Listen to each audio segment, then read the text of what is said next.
Hello, hello, je suis Maman Dédé, j'espère que vous allez bien. Moi, ça va par la grâce de Dieu. Juste un peu la fatigue du week-end. Nous avons passé une agréable veille. C'était tout simplement waouh. Je prie déjà que le Seigneur soit avec nous. Seigneur, je te recommande cette émission. Je te recommande tout mon corps, mon âme, mon esprit, les appareils, le réseau dans le nom de Jésus. Je dis Amen, Amen, Amen. Je suis Maman Dédé. J'espère que vous allez bien. Moi, ça va par la grâce de Dieu. Juste un peu de fatigue parce que ce vendredi 30 09 2022, effectivement, nous avons une autre première veillée de prière avec Maman Dédé. C'était à Palaiseau, à l'église évangéliste messianique. Que le Seigneur vous bénisse, qu'il vous accorde sa grâce. Vraiment, je bénis le Seigneur pour cette merveilleuse soirée que nous avons passée. Le Saint-Esprit est au rendez-vous et vraiment pour la force qu'il m'a donnée. Je bénis également le Seigneur pour l'équipe qu'il m'a donnée. Mes enfants spirituels de Paris qui étaient fortement représentés, qui ont organisé. Le pasteur Christelle, la chapelle de la grâce qui était aussi bien représentée. Que Dieu bénisse le surintendant de la chapelle de la grâce, les pasteurs de la chapelle de la grâce, vos prières vraiment. Et tous ceux qui ont participé, les hommes et les femmes de l'école Esther, vraiment que Dieu vous bénisse. Vous êtes venus de partout, les enfants de Maman Dédé, vous étiez là. Que Dieu vous bénisse, que Dieu vous bénisse. Les enfants du feu docteur aussi, Tana et Somba, que Dieu vous bénisse. Il y en a qui sont venus de Bruxelles, vers le Luxembourg, de tous les côtés de la France. C'était bien. C'était très bien. Et nous avons passé vraiment des bons moments. Nous avons adoré le Seigneur. Nous avons loué le Seigneur. Nous avions une équipe de musiciens de louange qui était... C'était trop bien. Et nous avons prié. C'était important. Il y a eu des délivrances, des guérisons. Vous allez écouter les témoignages. C'était bien. Que le Seigneur vraiment bénisse tous ceux qui ont fait le déplacement, tous ceux qui sont venus, tous ceux qui ont participé, tous ceux qui ont assisté, tous ceux qui ont prié. Vraiment, que Dieu vous bénisse. Que Dieu vous bénisse, qu'il vous bénisse, qu'il vous bénisse encore. Donc, la prochaine veillée, c'est le dernier samedi du mois prochain qui sera le 29. Le 29, ce sera un samedi. Le 29/10/2022. Nous allons avoir l'autre veillée. Nous allons aller comme ça, veillée de prière sur veillée de prière par la grâce du Seigneur Jésus-Christ de Nazareth. Donc, vraiment que Dieu vous bénisse, qu'il vous accorde encore sa grâce. Je viens ce jour pour déjà faire un peu le compte rendu de la veillée qui était bien. Et après, Donc, Happy New Month, bienvenue à ce 10e mois de l'année. Le chiffre 10 dans la Bible représente beaucoup. Ça représente la mort, ça représente la destruction, ça représente beaucoup de choses. Quand Dieu nous demande par exemple de donner la 10e partie de notre revenu, c'est une façon d'enlever la mort et de lui donner. Et quand nous voyons un peu comment le Seigneur a fait sortir les enfants d'Israël de l'Égypte, la 10e plaie, c'était la mort. Donc, le chiffre 10, c'est un chiffre qui représente la mort. Et en ce 10e mois, j'ai demandé à mes enfants spirituels, nous prions pour détruire la mort. Tout ce qui est projet de mort, tout ce qui est plan de mort, tout ce qui est mort physique, mort spirituelle, mort matérielle, mort dans toutes ses formes. Donc, nous prions pour détruire la mort. Et vous qui allez m'écouter aussi, c'est un conseil. En ce 10e mois, entrez dans la guerre contre la mort. Et pour chasser la mort, il faut beaucoup prier, c'est vrai. Beaucoup invoquer le sang de Jésus, c'est bien. Mais il faut aussi plus faire des sacrifices. On contrecarre plus la mort avec les sacrifices. Donc, ça doit être un mois où tu fais les sacrifices comme tu n'as jamais fait de tous les mois de l'année. C'est un conseil gratuit. Donc, tu dois faire les sacrifices. On va me demander sacrifice de quoi? Les actions sacrificielles, les offrandes sacrificielles à l'église. Là où tu apprends qu'il y a des programmes d'évangélisation, va donner ton argent là-bas. C'est ça qu'on appelle le sacrifice. Et à cause de ça, Dieu va t'épargner. Il va épargner ta vie, il va épargner ta maison. En Israël, pour les faire sortir de l'Égypte, pendant qu'ils partaient tuer les premiers-nés égyptiens, Dieu avait demandé aux enfants d'Israël de faire des sacrifices. Ils ont sacrifié des agneaux qu'ils ont mis le sang devant la porte. Donc, on ne va plus couper les agneaux, les tuer pour mettre le sang parce que Jésus est déjà mort. Son sang est là pour nous. Mais nous devons faire des sacrifices en espèces, des sacrifices financiers dans la vie de, je dirais, des hommes de Dieu, dans la vie des personnes, dans la vie de l'église, surtout parce que l'église, je te dirais que c'est la sécurité. Maintenant, donner l'argent aux gens en route, c'est un peu compliqué parce qu'il n'y a pas que les vrais mendiants, il y a aussi des sorciers qui viennent pour prendre les étoiles des gens.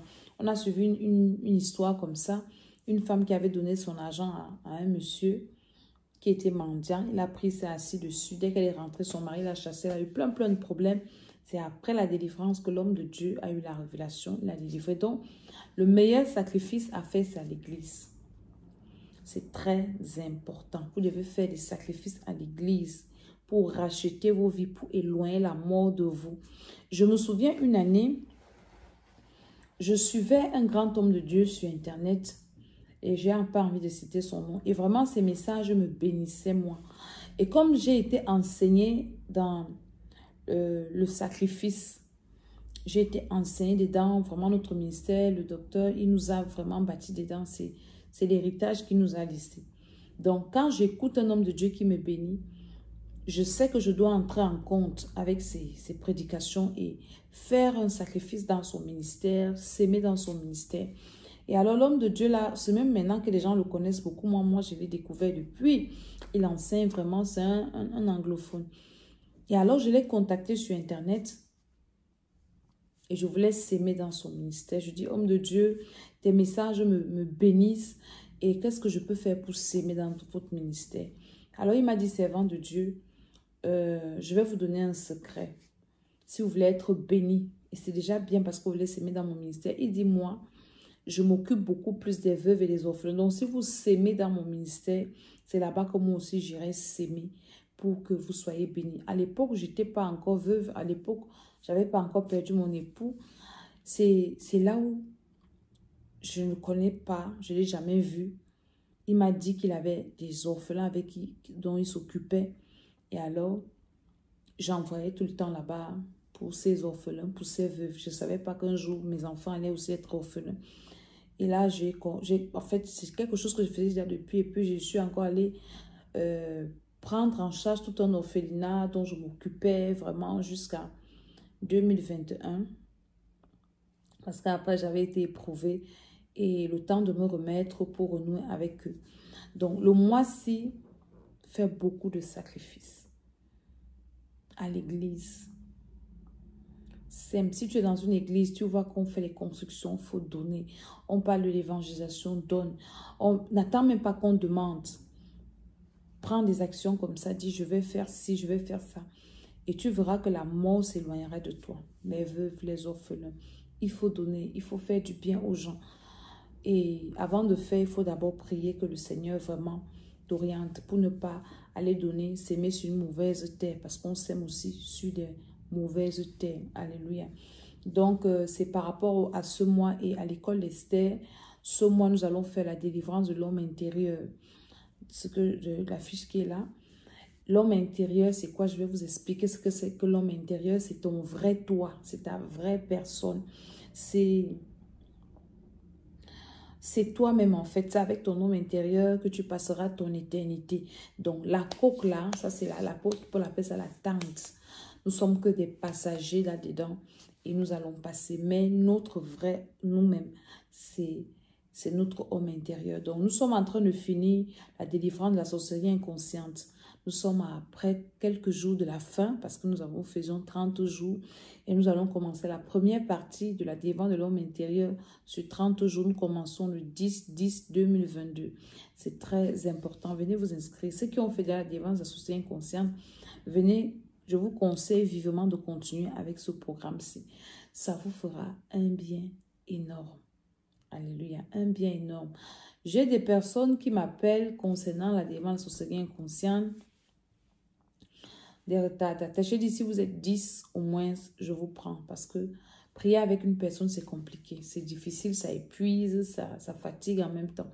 Donc, les veillées de prière que nous faisons à Paris sont des délivrances, des veillées de combat spirituel, de fire. Vous comprenez un peu? On va prier pour... Mais les problèmes de délivrance, parce que la délivrance, ce n'est pas le fait de tomber, de se relever. C'est vrai que ça peut arriver, mais la délivrance, pour être délivré, il faut un accompagnement spirituel. Il faut un suivi, vous comprenez? En une veillée de prière, on ne peut pas vous suivre. En une soirée ou en une journée, on ne peut pas vous suivre parce que les problèmes de délivrance sont des problèmes enracinés pour la plupart. Et alors, pour les déraciner, vraiment, il faut un suivi, il faut un nombre de temps. C'est ce que moi, j'ai appris avec la délivrance. Ce n'est pas du jour au lendemain. Dieu le fait, Dieu délivre, oui. Mais une délivrance bien faite, en profondeur, il faut un temps de suivi, il faut un programme. C'est pour ça que à l'école Esther, nous faisons des programmes de délivrance. Maintenant, les veilles de prière sont les veilles où on va prier pour détruire les plans de l'ennemi contre nos vies, pour détruire les œuvres de la sorcellerie, détruire les projets, ainsi de suite. Donc, il faut que vous compreniez très bien. Donc, toutes les fins du mois, nous allons finir avec ça, des veilles de prière, de libération, de destruction des œuvres des ténèbres dans nos vies. Mais après, nous faisons des délivrances pour nous-mêmes. C'est très important que tu sois délivré. Alléluia. Donc, ça, c'est le programme c'est le programme que nous allons faire à partir du 10 et à partir du 15 toujours de ce 10e mois, nous allons commencer la délivrance des enfants. C'est un programme, je l'ai fait, ça fait quand même beaucoup de mois, je n'ai pas fait les programmes de délivrance des enfants. Et le Seigneur me dit franchement, on ne doit pas négliger nos enfants, nous devons prier pour nos enfants. Nous commençons ce programme de délivrance des enfants le 15-10-2022. Je pense que le programme de délivrance des enfants, on ira à 40 jours. On ira à 40 jours, mais c'est les autres là que j'ai scindé. Et c'est très important. Tu es un parent. Tu ne sais pas prier pour ton enfant. C'est grave. J'ai un de mes fils spirituels qui m'a presque fendu le cœur hier parce que il m'a raconté une histoire de sa fille. Ouais, un papa qui se bat avec sa fille. Vous savez, pour ceux qui ont suivi un peu l'actualité de mes activités au Cameroun, après la consécration des serviteurs, ainsi de suite, anciens et compagnie, j'ai consacré les enfants au Seigneur. Et alors, le papa là est venu avec une de ses filles. Sa fille aînée, elle avait peut-être 20 ans, quelque chose, 21, 22 ans. Et la jeune fille avait des symptômes bizarres. Elle avait des choses bizarres dans son corps, des pieds qui gonflaient, son corps enflait et tout. Et il est venu avec la petite. Et je lui ai dit, bon, on va la consacrer au Seigneur, on va prier pour elle. Elle a des problèmes spirituels, mais il faut que tu l'amènes aussi à l'hôpital parce que peut-être elle a des problèmes de reins, de foie. Il faut bien qu'on aille faire un check-up pour savoir de quoi il s'agit. Et alors, moi, je suis rentrée ici en France. Je suis venue préparer cette veillée de prière que je prépare là. Et alors, il m'a envoyé hier, quand je rentrais dans le train, il m'a envoyé un message avec des voices, avec des photos de sa fille aux urgences, avec des tuyaux, avec des choses presque nues même et tout. Il me dit, maman, tu te souviens, c'est ma fille, il me rebriefe et tout. Je me rappelle. Il dit qu'il a amené, en fait, après moi, il a amené sa fille chez les pasteurs, mes fils qui sont là-bas. Ils ont prié, la petite manifestait beaucoup, mais elle s'affaiblissait. Et alors, il a amené à l'hôpital. Arrivé à l'hôpital, on lui a fait des examens et tout. Et on découvre à l'hôpital que sa fille est séropositive. Et alors, on dit que c'est ça qui la fatigue, qui fait gonfler son corps et tout. Une petite fille, hein. Écoutez bien l'histoire. Et alors, il dit, il amène, on devait lui faire un scanner ou c'est quoi et tout et tout. Et il change d'hôpital. Il arrive dans un autre hôpital. On lui donne le même diagnostic. Mais le médecin lui dit quoi? Le médecin lui dit qu'écoute, monsieur, ce n'est pas, elle n'a pas eu ça par le sexe, en fait. Donc, c'est pas qu'elle allait se prostituer et elle a été contaminée.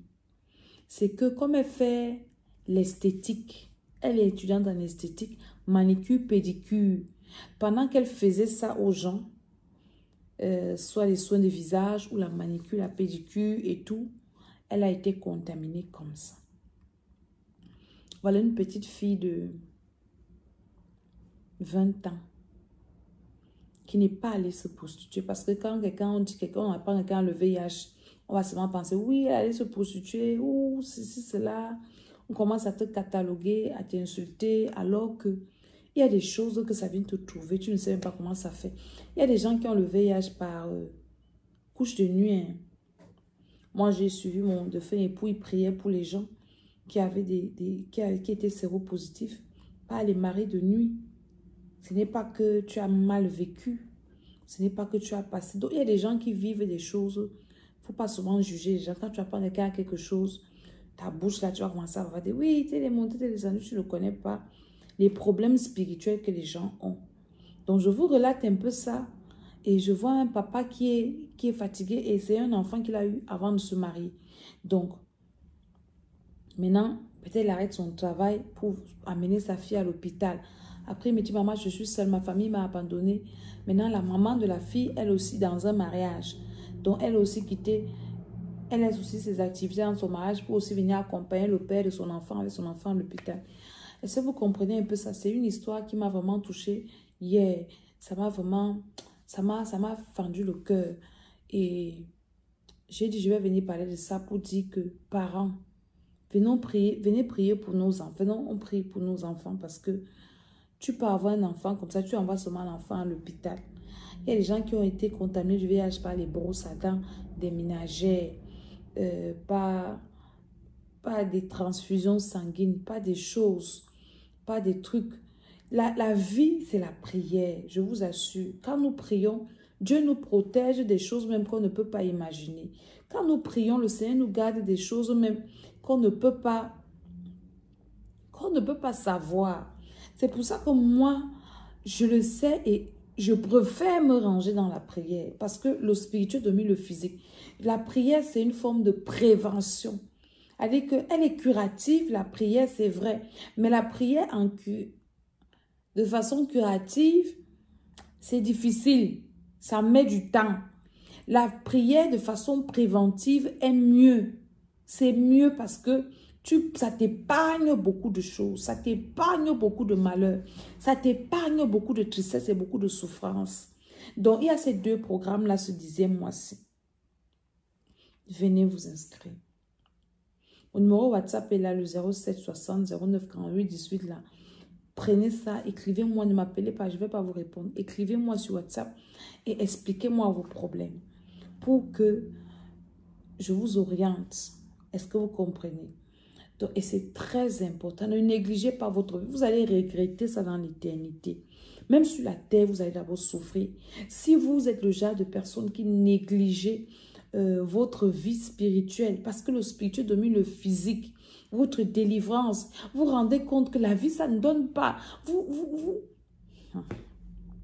Vous avez des difficultés même à vous réveiller le matin. Il y a des gens qui dorment, qui n'arrivent pas à se réveiller le matin. C'est-à-dire que tu es comme paralysé, tétanisé.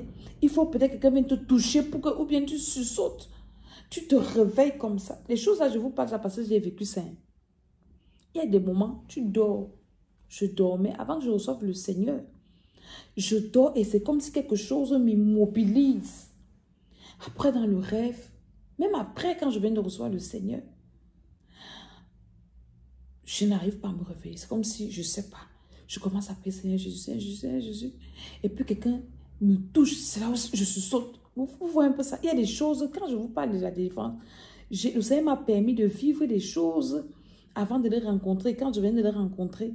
Et aujourd'hui, il m'a permis de les vaincre et de dire aux gens qui vivent encore ça que c'est possible la délivrance. Et à l'époque, moi, quand j'avais ces problèmes, il y avait personne qui pouvait parler ça comme je parle ça en profondeur comme ça. Il y a des gens, quand tu dors, tu as la peine même à te réveiller. Il faut qu'on te secoue, qu'on te réveille comme ça. Oui, quand tu reviens, c'est comme si tu sortais d'un autre monde. Parce que ton esprit est utilisé quelque part. Parce que ta vie, tu ne vis pas ta vie. Le programme de l'homme intérieur, si c'est ça, on va faire la délivrance de ton esprit. Parce que ton esprit, c'est ça qu'on appelle ton étoile.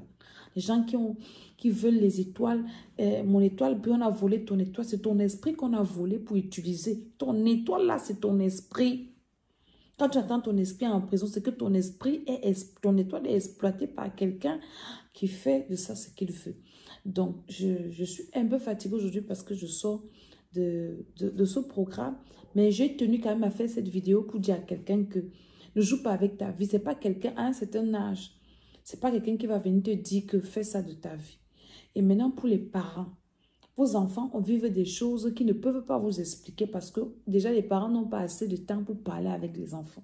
Les enfants font des mauvais rêves. Dans la délivrance des enfants, nous allons prier pour ça. Les enfants mangent dans les rêves. Les enfants même sont attaqués. D'autres enfants sont initiés à la sorcellerie. À la veille, j'ai prié pour un enfant. Et je l'ai regardé, je demandé à sa maman que tu connais ton enfant. Elle me dit non, je dis ton enfant il fait la sorcellerie, tu sais ça. Elle me dit je soupçonne. Je dis bon maintenant moi je te confirme. Je ne te connais pas mais je te confirme que cet enfant-ci a été programmé pour finir avec toi. Et la maman, elle commence à dire, je sais que Jésus est puissant. Je dis, oui, Jésus est puissant, mais il faut avoir l'information, il faut savoir. Est-ce que vous comprenez? C'est très important. Les enfants aujourd'hui sont initiés à la sorcellerie. Vous allez voir des enfants rebelles, les enfants têtus. On habille ça, ces envoûtements-là avec des beaux mots. Ils sont têtus, ils n'écoutent pas. L'enfant fait à sa tête, mais l'enfant ne fait pas qu'à sa tête, l'enfant dans un autre monde. Et c'est à nous, les parents, de les racheter, de les ramener. Donc, c'est pour ça que ces programmes sont importants. Toi qui vas écouter cette vidéo pour la première fois ou bien quoi, partage, invite quelqu'un à s'abonner à ma chaîne YouTube, l'École Esther, ma page Facebook, l'École Esther, l'École de la Sagesse et Maman Dieu 2022. Donc, en ce 10e mois, n'oublie pas, fais beaucoup de sacrifices, prie et fais beaucoup de sacrifices. Au mendiant en route, là, je te conseille pas trop parce que je ne connais pas les dentistes spirituels. S'il y a un mendiant dans ton quartier que tu connais, va d'abord prier, dis Seigneur, j'ai envie de donner mon argent à celui-ci. Est-ce que tu me permets? Tu pries vraiment et tant que le Seigneur ne te donne pas son accord, ne donne pas. S'il te dit va donner, tu vas donner. Là, tu sais que c'est Dieu qui t'a parlé. Mais il faut faire beaucoup de sacrifices en ce 10e mois. Fais beaucoup de sacrifices. Et tu verras que le Seigneur va te bénir. Donc moi, c'est Maman Dédé. Et je suis la servante de l'Éternel. Si le Seigneur met dans ton cœur de me bénir aussi. Je suis une veuve. J'ai des orphelins. N'hésite pas. Le Seigneur va te bénir. Il va te bénir abondamment. Il va essuyer les larmes de tes yeux. Il va te faire beaucoup de bien. Il va t'épargner le malheur. Ce que j'ai vécu, tu ne le vivras pas. Il va préserver tes enfants. Les sorciers ne pourront pas te manger. Je prophétise en même temps sur toi. Si Dieu met dans ton cœur de me bénir, de s'aimer à l'école d'Esther, de s'aimer à ciel et vie, Dieu pourvoira dans ta vie. Dieu va rendre ton nom grand. Dieu va éloigner de toi la mort. Tu ne vas pas enterrer tes enfants. C'est une prophétesse qui te parle. Alléluia. Que la puissance de Dieu te touche, que ça te visite. Nous allons reprendre bientôt nos lives. Ouais, bientôt, je crois même ce soir, peut-être je ferai un live pour prier. On fera des lives de prière. Que le Seigneur vous bénisse, qu'il vous accorde sa grâce. Que le Seigneur veille sur vous et que sa face luise sur vous. Au nom de Jésus, je dis Amen, Amen, Amen.